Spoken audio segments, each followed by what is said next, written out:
You're listening to a podcast by the Center for Action and Contemplation. To learn more, visit cac.org. Greetings. I'm Jim Finley. And I'm Kirsten Oates. Welcome to Turning to the Mystics.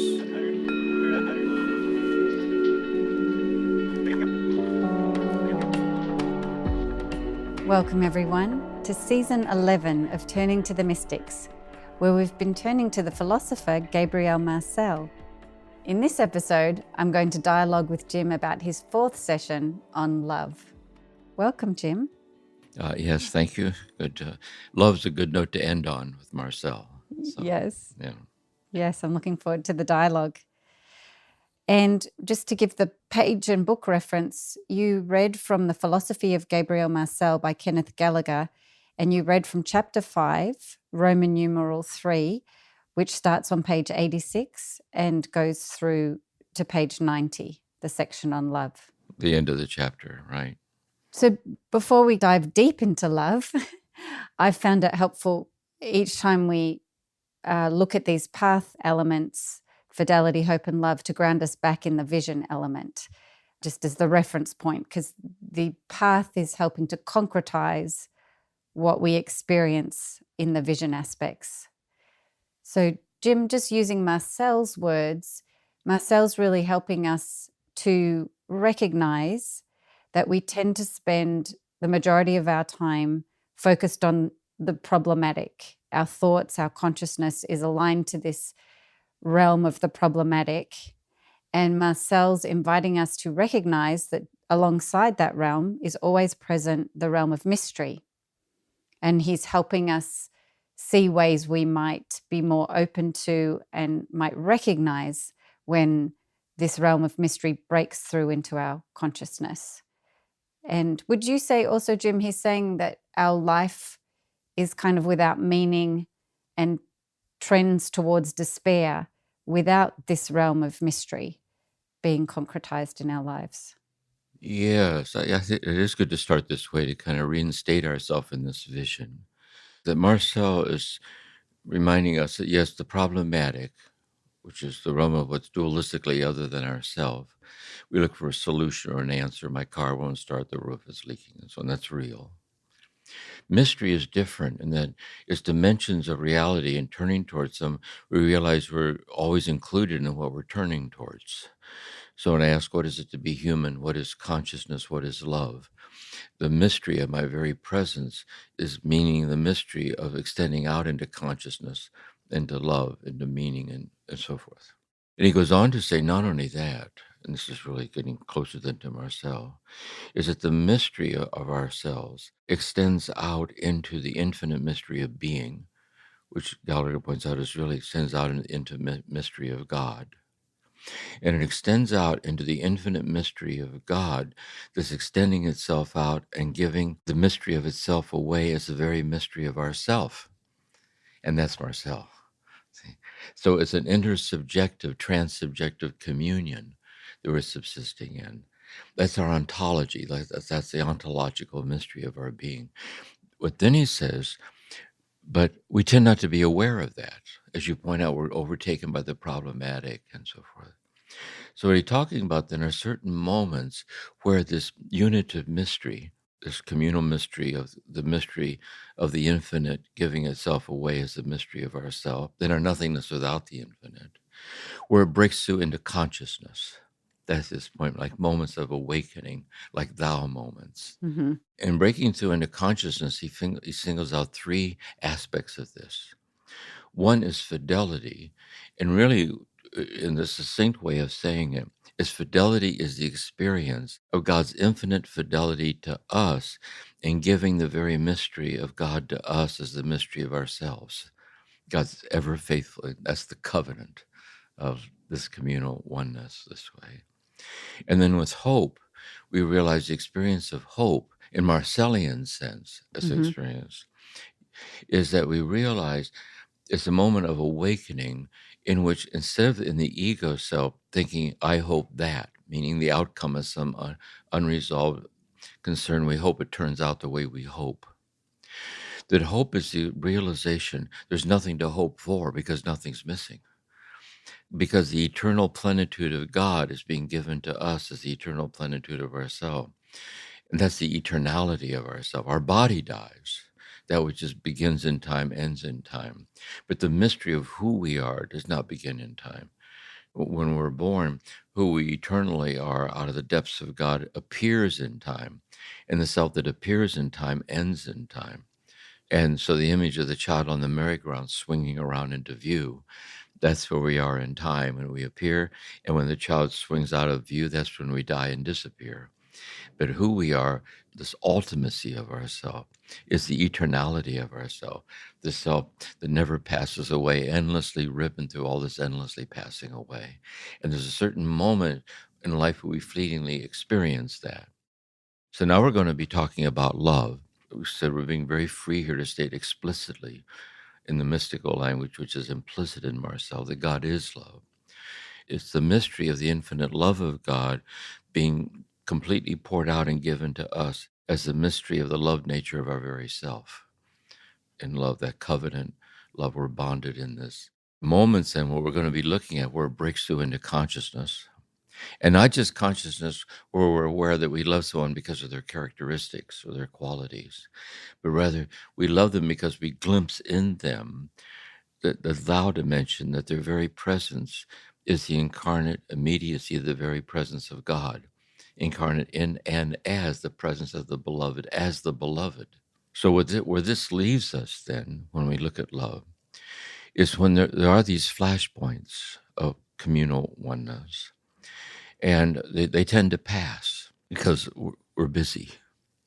So we're talking about then, what is the path in which we become ever more habitually established in the thou dimension that is the divinity of every moment of our life?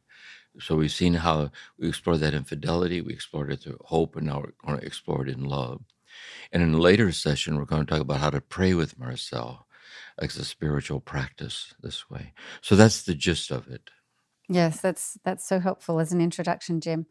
And this idea of becoming more established in this mystery, and the mystery is infinite. So it's not like you reach a point and you're fully established. It's something that will always have deeper and deeper aspects. But that's right. We say, like Marcel says, we're being carried along in a mystery that endlessly transcends us, even as it always includes us. And that we're trying to have that sense of ourselves. Yes. Mm-hmm. Well, for me, it was so helpful that Marcel used the word fidelity, because it's a word that I don't use much. And so I kind of oriented towards more of a beginner's mind in learning about fidelity. And what I've realized in approaching love, that I have some conditioning around what I think love is, or my own personal concerns about love, those kinds of things. So an invitation for me to step more into beginner's mind and really invite Marcel to be my teacher on love today. Yes, good. I would put it this way. I think it's a good point, really. Let's say anyone asks us about our love for someone that we love very much. And they would ask us to try to express it to help them understand better. You wouldn't be quick to just come out with a quick answer. You'd pause for a moment, searching for words that would begin to resonate or ring true to this love, which really is not definable, which would make it reduce it to the problematic. Likewise, if you'd ask any poet what about their commitment to poetry, or why we're moved by poetry, or any musician, or why we're moved by music, or any form of selfless service to the community in which we're enriched in the service, we would pause. Love then always has that quality because it's always heartfelt. That it always comes from a deep experiential, intimate realization of what we can't adequately explain. In other words, these are modalities of the infinite mystery of God, giving the very mystery of itself to us as the mystery of ourself. And so fidelity, then the mode of fidelity, the mystery of fidelity is that God is ever faithful in giving the infinite presence of God to us as the very mystery of ourselves. The hope that what Marcel has in mind is that God is always there with the moments to help us realize that there's nothing to hope for. It's not that I hope that, which is in time, like the outcome of a situation. But hope is realizing that there's nothing to hope for and that nothing's missing. The infinite generosity abounds in all directions. And there are moments where we realize that. And now we're talking then about love, this love. We're the beloved of infinite love. And so the love never fails, this fullness of love. And this is what makes it very close to spiritual direction, and which makes it really kind of spiritual reading, and also to the depth dimension of therapy, to, I think, in its most deepest, most subtle points. Wonderful. So I'd love to just walk through some of the points you made in your session. That is such a beautiful session. So I really wanted, I've been looking forward to the opportunity to dig a little deeper. You began by saying Marcel approaches his understanding of love as any experience which opens us to another can be called love, until in the end we may not only say that communion is founded on love, but that communion is love. So this idea of communion, Jim, how does Marcel define communion in relation to this love? First of all, communion is the ultimate nature of reality. We're subsisting in communion with the infinite mystery of God, pouring itself out and giving itself away completely as the mystery of ourselves. Communion then is the ultimate nature of the reality that we're subsisting in. It's an all-encompassing community of infinite generosity incarnate as the very mystery of ourself, this communion. He's always starting concretely in life. This applies to any experience that moves us toward the other as the beloved, is love. I think what it does, as soon as we do that, we can say that there's something innate about the mystery of ourself that remains forever incomplete, an isolation all unto itself. That somehow we're somehow fulfilled in obedience to the urge or the impulse because we seek communion. And Marcel would say even deeper, it's not that we seek communion with someone, but we seek with someone to realize the communion that we're already in with them, because we're siblings of this infinite love. And so anytime we're moved this way, but I would like to extend it further too, and say then that this love refers to a kind of the thou dimension of the depth dimensions of our very self, the mystery of our very life that were unexplainable to us. The very next breath, from whence does it arise? This way, the gift of ourself and the depths of ourself.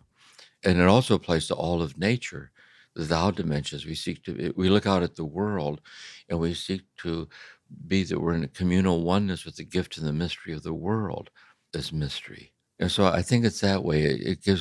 We're in an intersubjective, transsubjective communal state. And what we're trying to do is to be healed from that which hinders us from being ever more habitually established in that communal state, which alone is real.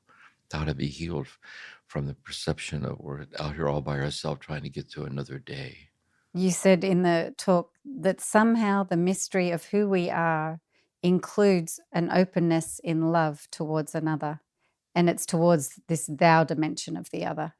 I was reading on St. Augustine recently. I'm reminded of this.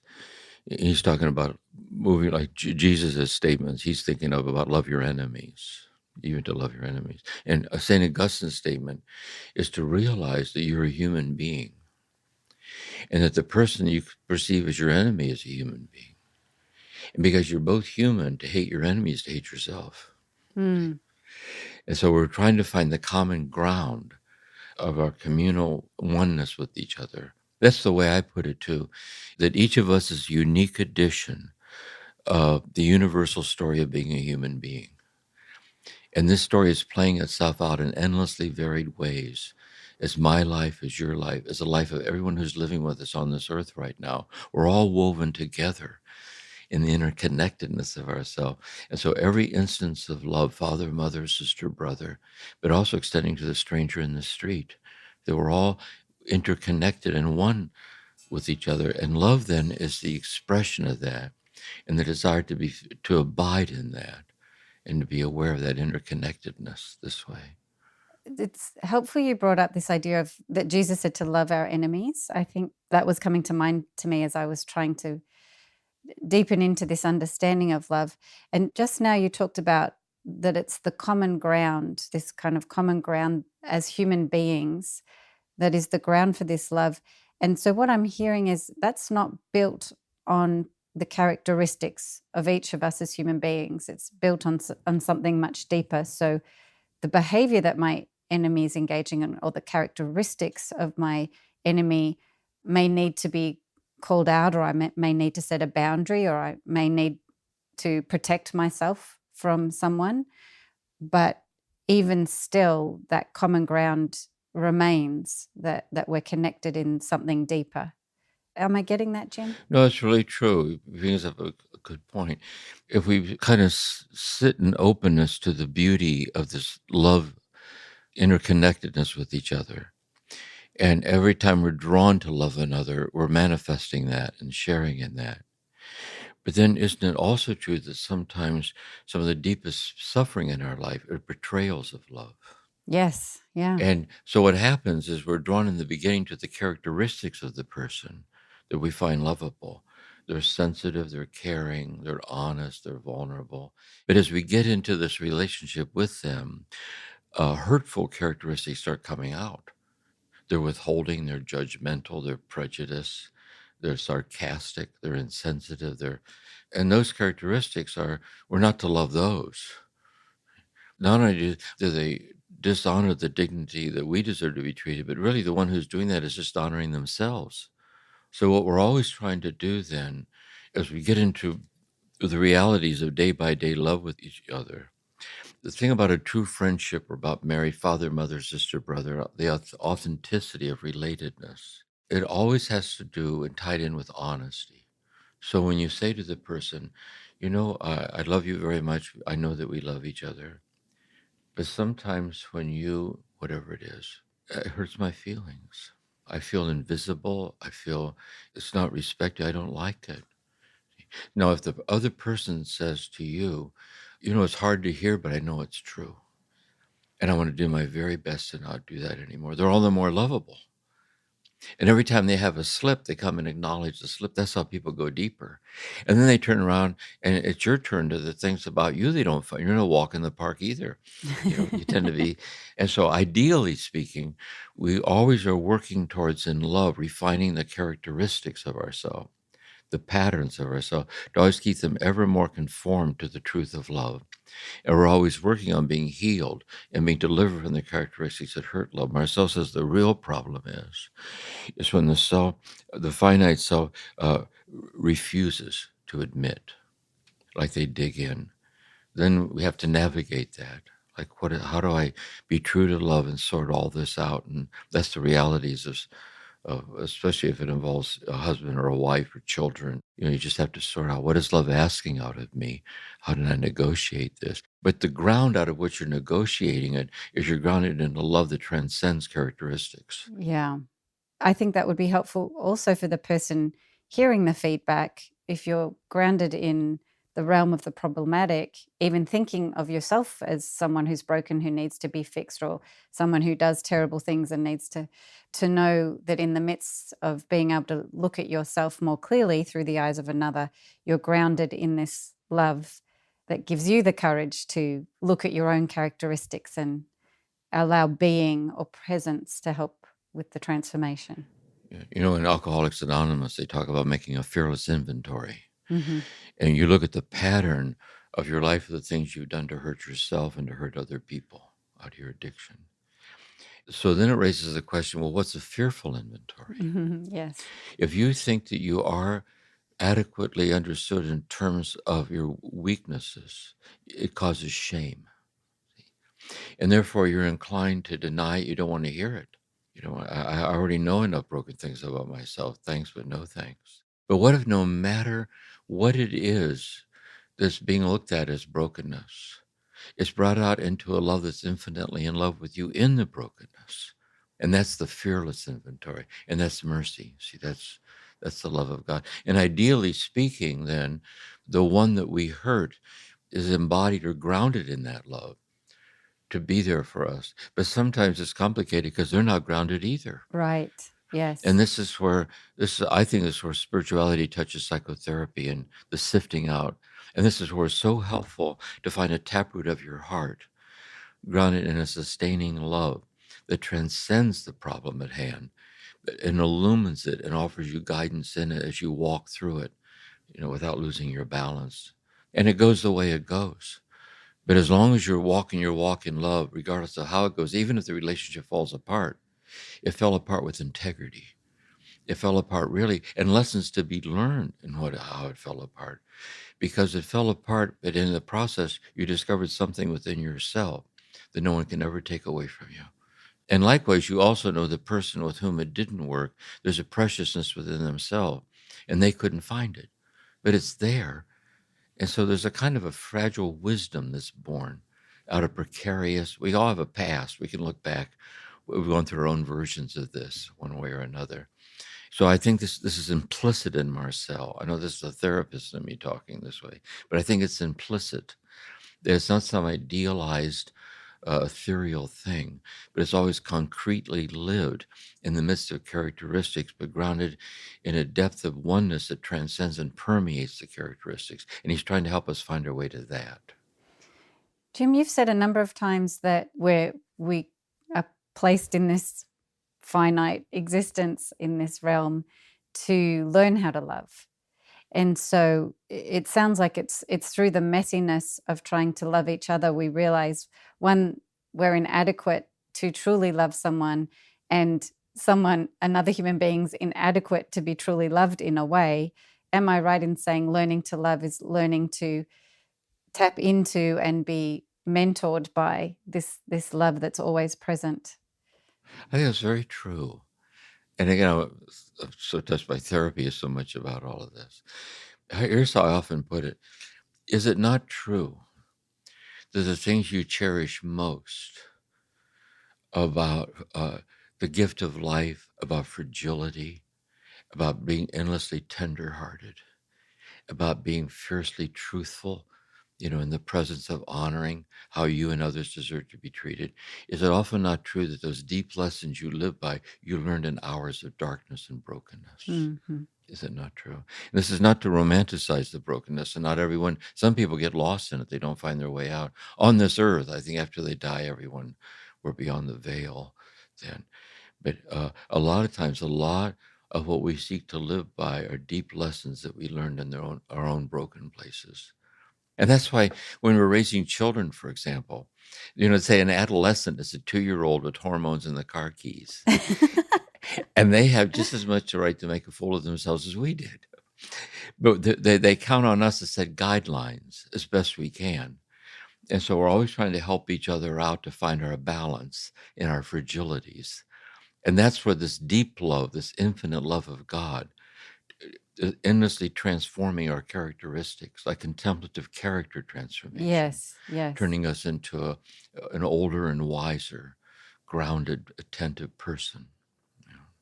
And you've said so many times, but part of that journey is the humility of the daily rendezvous, which is to say, I can't do this on my own, and the humility to open ourselves, to be mentored, to be transformed, is a part of the journey.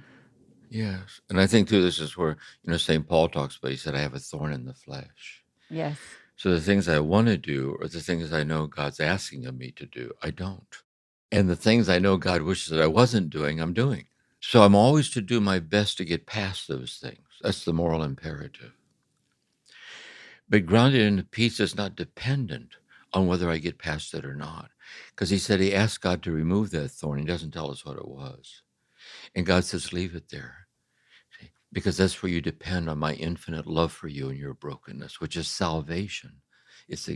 And that salvific being infinitely loved in the very brokenness itself makes community possible, because then there's empathy with the unexplainably precious nature of the brokenness of the people around us this way.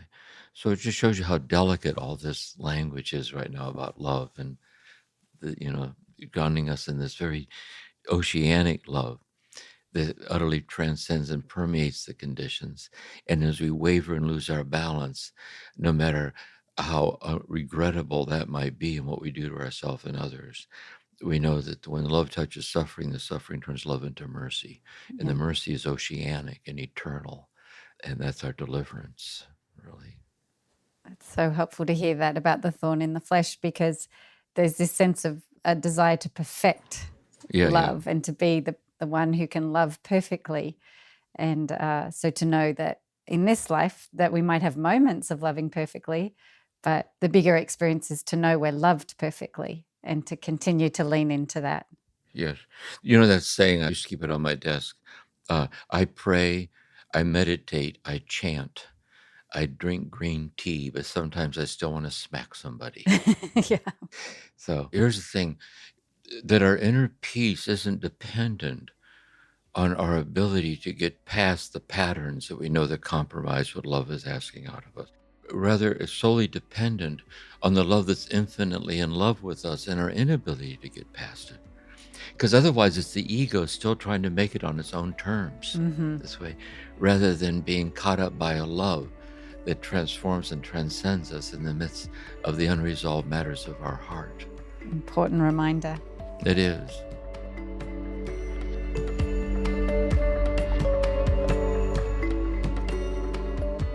Turning to the mystics will continue in a moment.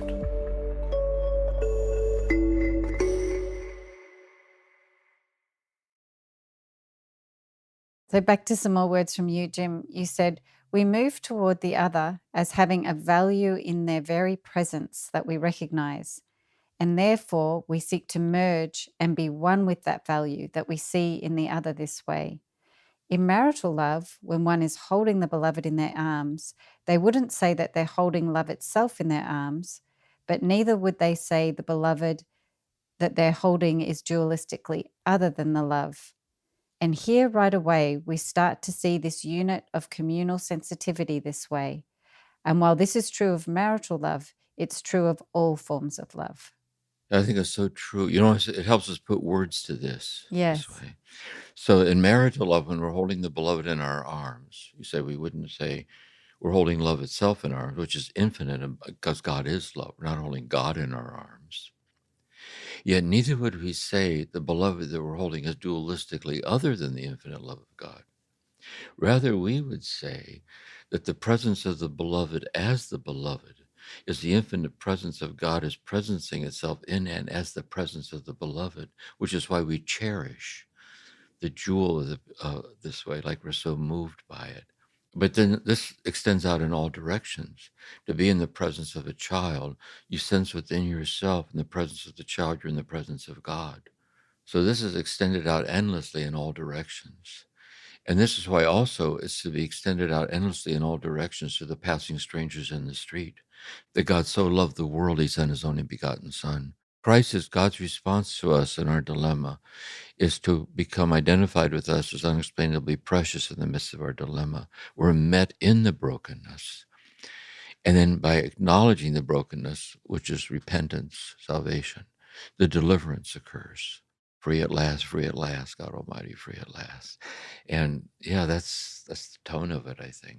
Yes, yeah. The way you said then that, you know, we can love all beings, the stranger. So it's so far beyond characteristics, because it might be someone we don't even know. But what I'm hearing is that that we subsist, this idea of being or presence, we could also call it love. So we subsist in love. And so really it's about tapping into that recognition for any human, any being. So that stream of love is always present. And how can I be more consciously attuned and aware of and in alignment with what's already present? Yes, the vision of Marcel is this communal presence. This infinite presence is infinitely giving the infinite presence of itself away as the miracle of our presence, the presence of others in all things. And this also applies to animals and to trees and the darkness of the night and all of it. All this is pouring out of this presence this way. That's the God-given, godly stature of ourself, rendering everything sacred. The next issue has to be then that we tend not to be aware of that. Mm-hmm. And so love teaches us to be aware of it when we sincerely try to love each other. Love goes deeper and deeper. And when it's illumined by God with the gift of faith, we realize that God's the infinity of the love that we're experiencing in the love for the person. And that our love for the person is the sacrament of the concreteness of God. But it's always being worked out in the messiness of the real world, walking through our days one day at a time, noticing there's something kind of sweet or tender or mysterious about the unresolved matters of things. We learn to take a deep breath and abide in that and listen to it. And then this is what makes Marcel's spiritual reading, because in the rhythm of his voice, we pick up cadences of a unitive mystery. We know it's true when we hear it. So how can we then, let our time with Marcel be like the rendezvous, and then know that as I go through my day, I'm to be more habitually sensitive to all that as I go through the rhythms of my day. And as I keep trying to live that way as best I can one day at a time, as the months and years go by, we ripen, hopefully, ever more stabilized in this love that we cannot even begin to explain. When you were talking just then, Jim, it made me think that it's actually in the problems we face. So the ups and downs of life, which we would see as problems, that we're drawn to this mystery. But just like the person in the hospital bed, he might start out hoping that his problem would go away. But if he stays with that hope, he might discover this eternal hope that even if his problem, his illness doesn't go away. And it sounds in a similar way with love, that we face problems in our life in the ways we're loved or not loved, and it's kind of through the realm of the problematic that the mystery shines through. Am I getting that? Yeah, I want to nuance one. It's very good. I'd like to extend one more piece to it. Let's say we're not in the midst of problems, we're in the midst of wonders. This person that I love very much and they love me, or I've been given a creative gift, see, that enriches me in my effort to share it, to enrich with others, right? Whatever it is. So all of that, all those gifts are in the web of conditioned states. But we see shining through the conditioned states an infinite joy that transcends as an incarnate in those states, because those conditioned states are ephemeral. They might not last. I mean, they're temporary. We can be grateful for them while they're there. But there's something in the joyful things, conditioned states, which is the unconditioned love that's incarnating itself in the joyful state. And so we're always sensitive to that we're always passing through this horizon where we're just conditioned. But the same thing is also true of the problematic, especially in trauma or sources of suffering. It's risky because it can bring us down. We need to be very careful. But it's also true that in the struggle with the unresolved thing, we can learn to discover within ourselves that we're not alone in the midst of the dilemma. That there's a kind of, and this is this quote from Marcel, we realize that there's this mysterious principle, really, it's in connivance with us, and it's on our side. And then Marcel says, provided that what we will is worth willing, and we will it with all of our heart. So in the midst of the unresolved ups and downs, there's a certain principle that's in connivance with me and my desire for a resolution that finds itself in a certain love that can't be explained.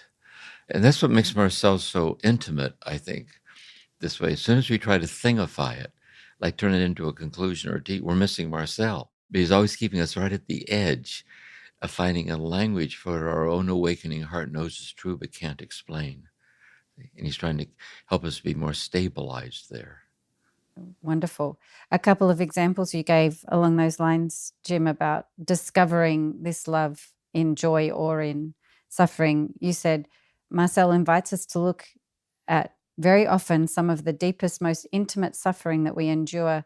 We experience love in the desire for love. And so feeling that we don't deserve the suffering that we're receiving or that we're experiencing is a sense that we're worth all that love is worth. And how can we lean into that? That's a good point. I want to put it another way. I want to apply it to therapy too and trauma. Let's say we're in a traumatized state, just overwhelmed and flooded.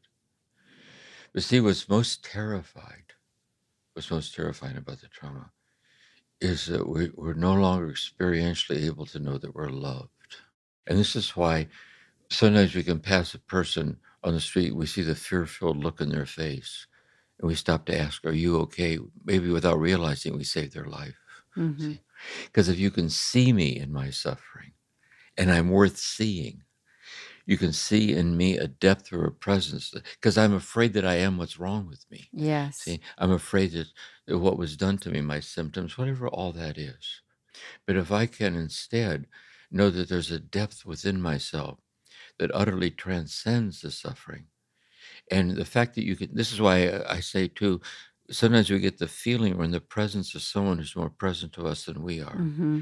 because they can see in us a value or a preciousness that we, in the midst of our pain, can't yet see. Yeah. And so we have kind of a faith in their faith in us, like we're helping each other to be reparented in love. Like there's always a footing in this love that's invincibly always there, but it's buried under the rubble of the dark, convoluted place we've lost our way in our own life. Yes. Yes. That's like one of those events that you've talked about where the light shines through, where consciousness is illuminated by something more. Yeah.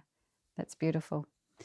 I also love the way Marcel talks about, when we might first fall in love with someone, and you've spoken a little bit about this earlier, but just reading Marcel, in the first place, if love really reaches the being of the other, then how can it be exposed to error? And yet, it is no uncommon observation that love is often bestowed on unworthy recipients and callously betrayed by them. Yeah, we're back to this core. Let me put it this. This is another way of saying it. Yeah. This way. That if I'm in a relation with someone or in the midst of an unresolved, troublesome situation, and it might not be, it might be that I have a medical diagnosis. It can be anything. I'm in the midst of something.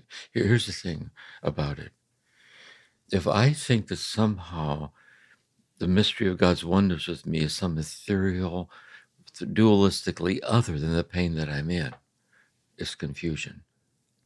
If I think this pain that I'm in is the sole reality that has the authority to name who I am, that's confusion. So we're always looking for, see, the light shines in the darkness, but the darkness grasps it not. See, the light is always shining in the darkness because it's the light of God. It's just that the darkness in its confused state can't grasp or comprehend the light that's shining right through it.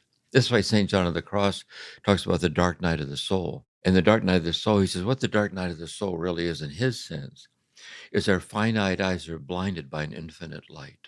This is why Thomas Merton once said, one Jungian analyst once said, I'll put it this way, what we're most terrified of is joy, because there's no control in joy. Merton says, we can bear being conditionally loved, but we can't bear being unconditionally loved, because there's no control in unconditional love. And this is salvation. See, and yet even though the very lack of control in love that we're so terrified, it's the very liberation from control that we long for. Yes. Yeah. And that's the path. We're trying to, one day at a time, find our way to habitually stabilizing that sensitivity. Yes, yes. A couple of quotes are coming to mind. So Marcel says that in this experience, you might feel, you're not who I thought you were. You're not who I thought you were to be. You are no longer the one that I love. And what I'm hearing in you, Jim, you're not who I thought you were to be. In one way, you're infinitely more, and in another way, you're infinitely less. Because that's exactly right. Yeah. That's exactly right. See, you're not who I thought you were. That's the level of characteristics. Yes, yes. See, you're not who I thought you were. But here's the thing, and I didn't see it, even because it was always there and I didn't want to see it. Yes. Or because you were hiding it, because we always want to be on our good behavior and it starts leaking out. Yes.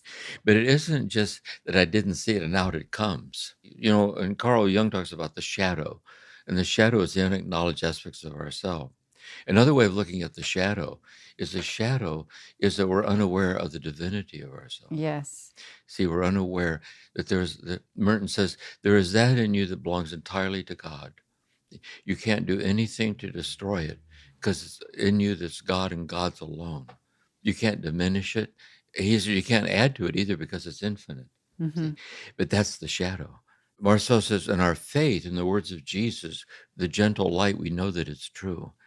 But he's inviting us to look at certain moments where fidelity and hope and is certain, like it shines, like a certain moment. It's unexplainable. Like near-death experiences are like this too. There's a certain kind of effulgence or immediacy. It's like it's more real than this. See, and so I will not break faith with my awakened heart. In this hour of tenderness or this hour of loss, I was quickened with a fullness without which, having tasted it, my life will be forever incomplete. But I know that it's never incomplete because it never ceases to give itself to me completely. But I need to be healed from what hinders me from realizing that. Right, right. That's the thing. Yes. And in these messy conditions, like realizing the beloved isn't as perfect and as I thought they were, or we're not as perfect together as I thought we were. And so can I lean into something deeper? You say in the midst of conditions, living in the light of the unconditioned. That's it. Another realm of this, by the way, the present political situation here in America. A lot of people find, not everybody, a lot of people find it to be extremely distressful. But and it is, let's say it is distressful from a certain, but let's say you could look at all that it is.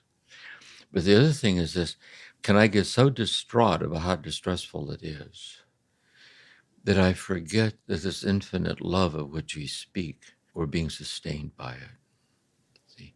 And if I could find my footing in that, it would give me a kind of a clarity to contextualize the problem that we're in and not catastrophize it. So that's universally applicable to every situation. This is what Marcel's trying to help us see this. Yes, the political realm seems to have really dug in deep to the realm of the problematic, and it enjoys creating enemies versus inviting us to love our enemies, it seems, like creating very adversarial sides, sadly. Not to get sidetracked into social dimensions of this, it goes too far, but to realize it goes in waves. Mm-hmm. Because no matter how dark it gets, we can look back through history, an unexpected light starts shining through the darkness and transformation, sometimes just through one person. And it lights up a whole community of people with a renewed commitment. And this is true in family systems, in community, in the church, in the world. And Yeah. Well, I think that gets to that beautiful quote by Marcel. Love only addresses itself to what is eternal, immobilizes the beloved above the world of genesis and vicissitude. An example I use in the talk is because I think it's so apt, it fits. Mm-hmm. That when a newborn infant is born, so Genesis is becoming. This is things of becoming. So the newborn infant, in the newness of its becoming, is limited. Can't walk, can't talk, is limited, and it's becoming. But they're smitten by the presence of the infant because there's something about the infant that shimmers with the eternal, like it's holy. And their ability to see that reveals them to themselves as capable of seeing that. And furthermore, what's true of this infant, like the limitless nature of itself and its limits, is true of me in the midst of my abilities. There's something in me that's endlessly limited, and the limitless is shining out. And so every instance in life has that potential to be stabilized in that sensitivity. Mm-hmm. And this also has to see freedom from Genesis, which is the unfolding of becoming, but also vicissitudes, namely the rise and the fall of the unforeseeability of circumstance. In the rise and the fall of the circumstance, what is it in the endless wavering of situations is an unwavering effulgence that sustains us in the wavering. Love kind of stabilizes us in that. You said, Jim, in other words, only then do I attain to the unconditionality that transcends and endlessly permeates the conditions that I'm living in. And those conditions are themselves incarnations of unconditionality. That's the way. Praise the Lord. That's really true. Yeah. That's the hardest thing to believe. Yeah. It's really true. And some examples that I use of this that helps me is we use the example from Martin Heidegger. He says, one way of understanding the horizon is the point beyond which we can't see. So right now I'm sitting here now, I live at the ocean right here. So I look out at the horizon, I can't see beyond the horizon. He says there's another way of looking at the horizon. The horizon is the point at which the infinite unseen is manifesting itself. And so for the palms of my hands are God's horizon. That's the insight. Lying awake at night in the dark, listening to your own breathing, primordial, vast, and unexplainable. So God's the infinity of that, and lying there in the dark is the incarnate sense of God. And Marcel's trying to not just look at little moments where we got glimpses of it and we know it's true, but how the path talk, we seek to be ever more habitually stabilized in this that we know is true, so we don't lose our balance so much in the ups and downs of life. And like you said earlier, in the ups and downs of history, it's always been this way. Always. Yeah. Always been this way. Look at the mystery of the cross. Yes, yes. It's always been this way. And so I was going to turn to the way you ended the talk. In the beginning was the Word, and the Word was with God, and the Word was God. And all things are made through him, and without him has been nothing that has been made. And the Word became flesh and dwelt among us. Yes. In the light of this whole conversation, in the light of the gospel, to the Christian dispensation of divinity, it doesn't say that the Word became humanity. The word flesh is the weakness. Oh, wow. And so the Jesus is the revelation of God's response to us in the weakness, is to walk with us as precious in the weakness.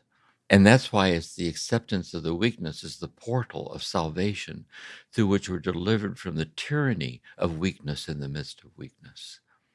And this is why Gallagher says it's really true. We're talking about salvation. That's really the deep healing of salvation. So that the Word became flesh, became the full experience of what we experience, which is our inability to love and our amazing ability to love.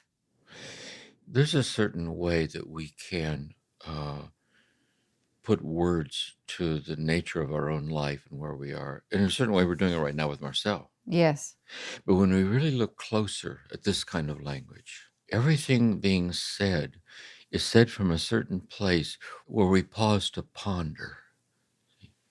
And we pause to be more unexplainably present in the presence of a situation that we're in, whatever it is. And to be more present in the midst of the situation that we're in as subsisting in an infinite presence that's presencing itself as the situation that we're in. And so the darkness of the night, the smell of flowers, the passage of time, we're trying to find our way to this kind of unexplainable, like the flowing presence presenting itself and ribboning itself. Yes. To the boundaryless nature, the concreteness of every situation. So we're not abandoned in any circumstance. Not in any circumstance. Yeah.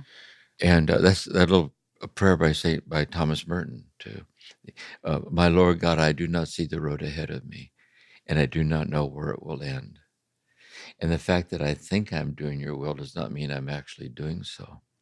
But I believe the desire to please you does in fact please you. And I hope I have that desire in all that I am doing. And if I do this, and this is the key, and if I do this, I know I will be on the right road, even though I may know nothing about it. For you will never leave me to face my perils alone. And that's love, see? And that's hope. See, that's the hope. There's nothing to hope for. See, it's already right. Like God's the divinity of the crust of the wave of the situation that I'm in. And that's the fidelity, ceaseless fidelity to me in the wavering ways of my infidelities.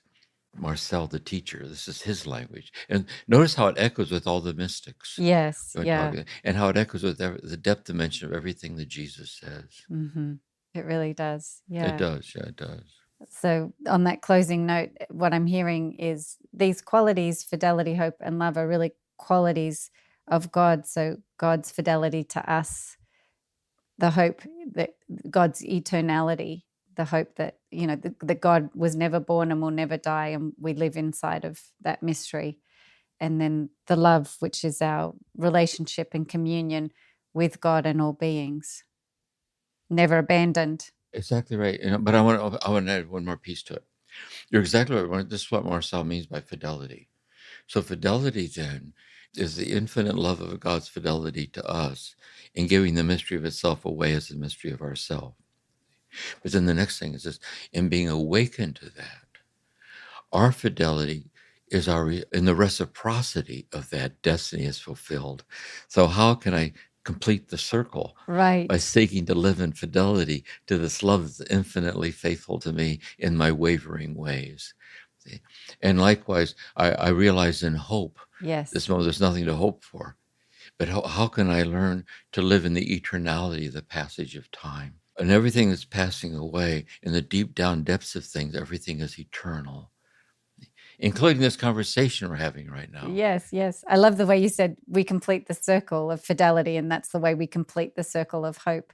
It starts with God, but we in our freedom, we might have the opportunity to complete the circle. Yeah, so the love circle, Jim? The circle completes itself.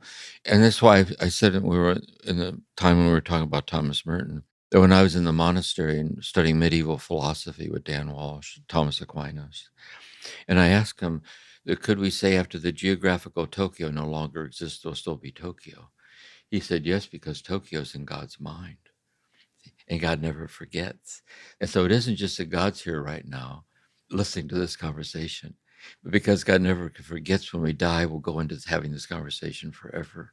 That it's the eternality intimately realized in the midst of the passing away of all things and touching that which never passes away. Beautiful. And so to complete the circle of love, we complete it when we realize we're the beloved, and we might operate knowing with that kind of knowing. That's right. And something else too. Just like we're powerless to bring ourselves into existence, we didn't create ourselves. If you ever watched a loved one die, we're powerless to keep ourselves in existence, lest we be presumptuous.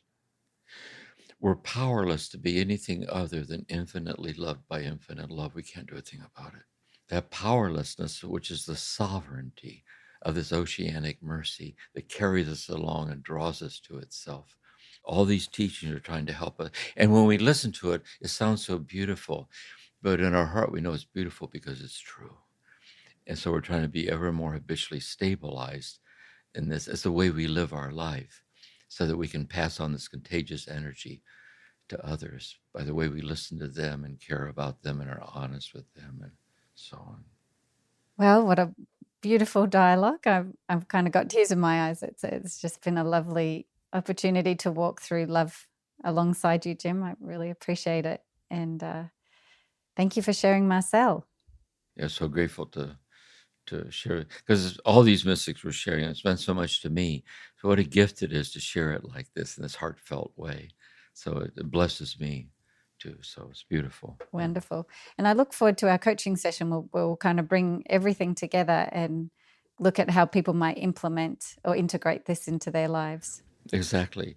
And how I want to look at it, like we did with all the others too.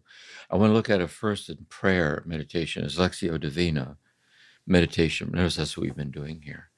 And what are the points at which that falls into wordlessness, like contemplation? And we'll look at it experientially and how those two modes can showing up unexpectedly through the rhythms of the day.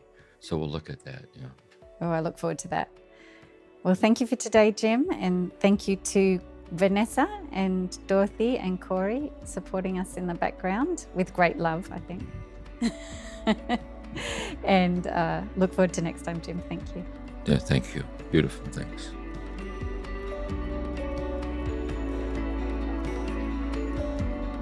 Thank you for listening to this episode of Turning to the Mystics, a podcast created by the Center for Action and Contemplation. We're planning to do episodes that answer your questions. So if you have a question, please email us at podcasts@cac.org or send us a voicemail. All of this information can be found in the show notes. We'll see you again soon.